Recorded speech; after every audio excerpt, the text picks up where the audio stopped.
Hyundai Tucson. So push start installation with remote start. Version 2 itong kinabit natin. May free mobile application na to na pwede sa iOS or Android devices. And then nag-avail na rin si sir ng alloy case. Ito yung itsura ng alloy case natin. So makaka-receive din kayo ng dalawang key fob na pwede nyo ng remote start yung kotse nyo from 70 to 100 meters. So pwede na yun, malayo-layo na yan.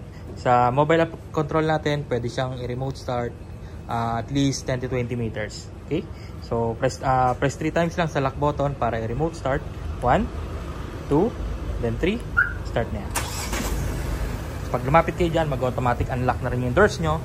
Papasok na lang kayo para i-drive siya or paanda rin yung kotse. Okay? Tapos pasok tayo sa loob. Pakita ko yung button na kinabit natin. Ayan.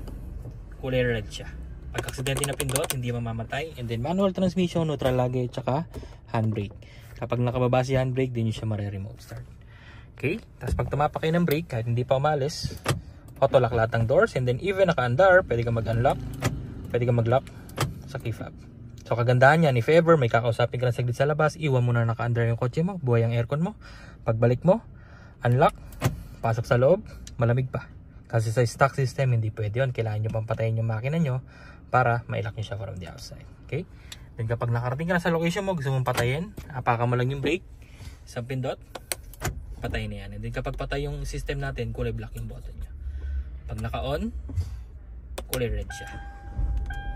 Alright, so 2 years warranty guys, guaranteed clean wirings, quality installation, and then free back to zero fumigation pa with free mobile app control na.